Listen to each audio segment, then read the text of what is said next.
नागपूरच्या universal multipurpose society या नामांकित अशा NGO मध्ये काम करणाऱ्या हिंदू महिला कर्मचाऱ्यांवरती इस्लामी रूढी आणि परंपरा पाळण्यासाठी दबाव आणला जात होता असा आरोप होतोय। NGOचा संचालक रियाज काजी तिथे काम करणाऱ्या 23 ते 26 वर्ष वयोगटामधल्या काही तरुणींवरती तुम्ही नमाजाचं पठण केलं पाहिजे, रोजे ठेवले पाहिजेत, दुआ मागितली पाहिजे, एकमेकांना अभिवादन करताना खुदा हाफिज असं बोललं पाहिजे असा दबाव आणायचा असा आरोप केला जातोय। परधर्मामधल्या परंपरा पाळण्यासाठी नकार दिल्याच्या नंतरही वारंवार रियाज काजी हा सातत्यानं त्या धार्मिक नियमांच्या बद्दल आग्रह धरायचा अशी माहिती देखील समोर आली आहे। 4 पैकी एका तरुणीनं रियाज काजीनं तिच्यासोबत अश्लील वागणूक केल्याचा देखील आरोप केलाय।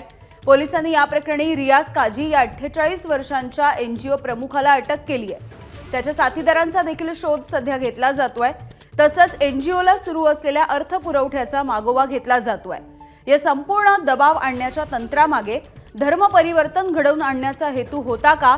या NGO मध्ये यापूर्वी काम करणाऱ्या मात्र नोकरी सोडून देणाऱ्या आणखी काही महिला आहेत का, किंवा त्यांनी नोकरी का नेमकी सोडली आहे, या सगळ्या कारणांचा तपास आता पोलीस करतायत।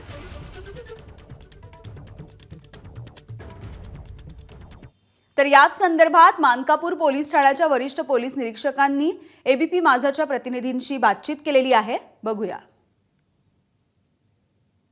आरोपीनं आपलं मागील 1.5 ते 2 वर्षापासून विनयभंग केल्याबाबत आणि त्यांना काही मुस्लिम धर्माच्या ज्या काही प्रथा आहेत, उदाहरणार्थ रोजा पकडणे किंवा नमाज पठण करणे याबाबत माहिती दिली आणि तुम्ही तसं करा म्हणजे त्याचा तुम्हाला फायदा होईल असं करण्यास सांगितलं आणि त्याबाबतची तक्रार काल रोजी आम्हाला प्राप्त झाली।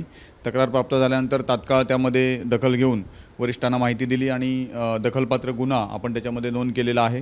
गुन्हा दाखल करून आरोपीला देखील ताब्यात घेऊन त्याला अटक करण्यात आलेली आहे। आज रोजी आम्ही त्याला मान्य न्यायालयात हजर करणार आहोत। ABP माझा, उघडा डोळे बघा नीट।